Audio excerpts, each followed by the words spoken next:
Hi guys, thank you for watching Oriental Explorer. Do you like Japan? Are you planning to visit Japan anytime soon? Well, keep watching this video to know more about my trip with my family.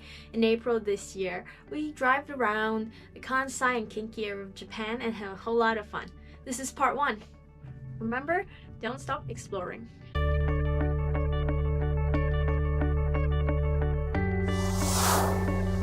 We got our first flight for our 6-day drive and explore Japan trip in the Kinki area of Japan. From the Kansai International Airport, we're going to drive to Nara, which is somewhere between our next stop, Wakayama, and the airport. Driving at night is quite pleasant and peaceful. Because we'll check in quite late, I've picked a Love Hotel somewhere in Nara. It's great privacy. Each person has its own parking space and a drape that cover everything. Once you're parked, the light blinks and you can go in. The room is really quite spacious compared to the business hotels, so I'm quite happy with the size. And it also has a lot of amenities and equipments. Check out the fridge, microwave, and another fridge, which unfortunately wasn't working. And this is the payment machine which the locals would use. The entire process of their stay, they will not have to see the staff at all. It's my first time staying in the Love Hotel. You see some crazy speakers in all corners, a large projector, a toy machine, and also even a pachinko. There's also a rack containing many of amenities and some interesting reading information. The bed is big, not very soft though, and there are items behind the bed which may be useful. Oh, the bathroom. The bathroom is clean, and the entire area around the sink is placed with amenities that you can use. Freebies you can try, such as hair gel or shower gel, body scrub, and mouthwash and all that jazz. There's also hair curler, hair dryer, anything you could think of. The overall facility is fine, just a bit old, but I was impressed by shower room. Shower room has a very romantic bathtub with the mooded light. There's even a sauna facility. You can turn this entire room into a sauna. To make sure everything is private, whatever you order, drinks, breakfast, anything, they'll come through this little window which is outside. They'll reach from this side and you can reach from the other. And that's how we got our breakfast the next morning. The breakfast is a simple breakfast and comes with a drink. After our breakfast, we are leaving Nara and heading towards Wakayama, our stop at the Nachi Falls. As one of Japan's 3 falls, the Nachi Falls is definitely worth visiting. You can see spring cherry blossoms and many other beautiful sceneries that you can stop and snap a photo at any time. Whenever you feel tired, stop by the road at these roadside stations for coffee, some shopping, or just a toilet break, of course. This is a perfect place to shop for souvenirs or enjoy a quick bite. Other than shopping, you may take a scenic jetty boat here to the Dorokyo Gorge, but since it's raining, we thought it's not a good day. After some driving, we arrived at the Daimonzaka. It's a part of the Kumano Kodo, or the Kumano Ancient Trail. Start moving by foot, and along the way to the trail, you see some beautiful sceneries that you can appreciate even in the rainy days.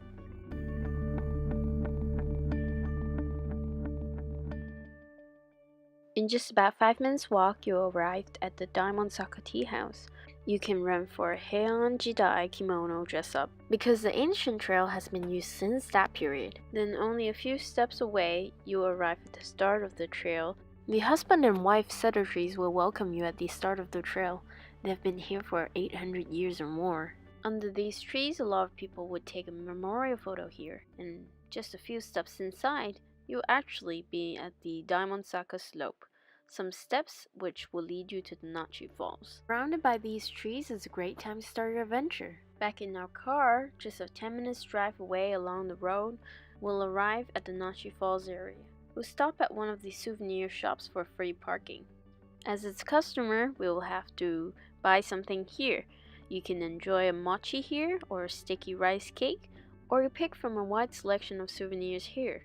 There's free tasting, just in case you can't decide. You may also get an umbrella or a walking stick here if you feel like it's needed. Walk downhill and you reach the Nachi Falls within 5 minutes. The 133 meters Nachi Falls is also a World Heritage.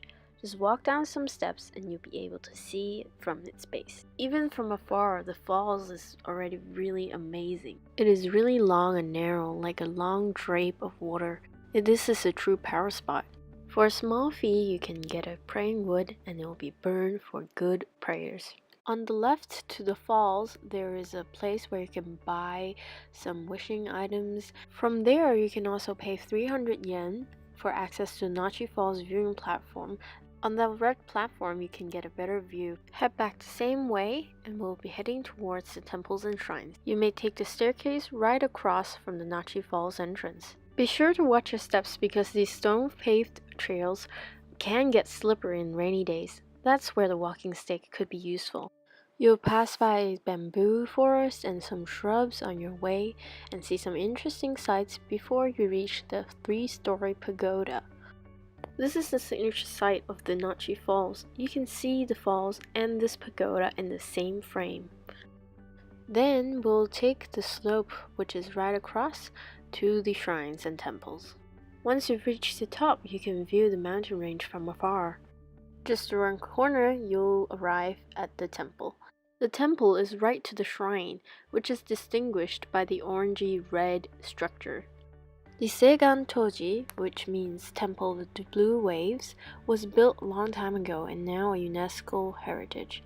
It's purposely built next to falls because it was naturally a worship location. Legend has it the temple was found in the 4th century by an Indian monk and has been a popular pilgrimage location since. As one of the 3 sacred Kumano shrines, this shrine is a Shinto shrine and another UNESCO heritage. Express your prayers in one of the many ways, and there is also a sacred camphor tree located in this shrine. This tree itself has been sanctified as a kami or god, and you can pay a small fee as an offering and walk inside. At the magnificent prayer hall, express your wishes and ring the bell to call the attention of kami or god.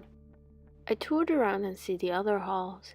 We then head down using the main sando or pilgrimage route along some steps and head back to our cars.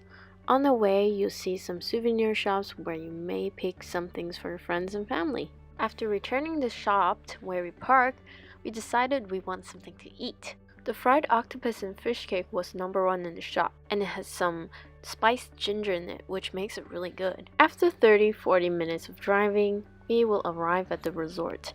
We booked a nice resort in the mountains called the Resort Kumano Club. It's a very large facility in the village concept, and you can experience the Kumano culture, scenery, and buy specialty products here. I got myself a drink at the self-service drink station and checked in. Other than your keys, they give you a map and some information, including the shuttle to different areas of the resort, and a pedometer. It's to encourage you to walk around the resort, and you get a gift once you reach certain steps before you check out. Opposite the reception, there's also a handicraft workshop and a gift shop. To accumulate more steps, we decide to walk to our room.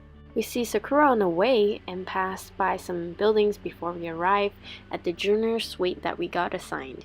Now this resort is all suite, so if you are shy and concerned about being naked in front of others and don't want to use the public bath, book one of the suites with a private onsen. The room is pretty spacious and very relaxing to be in here.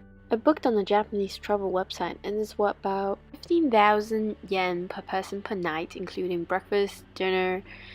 But I booked a special rate under a campaign online. Also, it might depend on the room you choose and the food you choose. My favorite part of the room is the tatami washite part of the room and the balcony where I can chill and just soak in the view. The bathroom is also really decent, spacious, and decorated with a lot of wood. You can use the provided amenities here, so you don't have to bring much with you. They also have a tiny vase in the room. Select a favorite branch of yours from the garden and put it back to decorate your own suite. I couldn't wait for the onsen, so we got changed in the provided yukata and kimono clothes and head to the onsen. The Miboku onsen for the guests in the resort is a natural spring. Once you enter, leave your shoes at the shoe racks on the left, and then get some towels from the reception. Before you enter the changing room, make sure you get to the right one. The red one usually for ladies, and the blue one usually for gentlemen.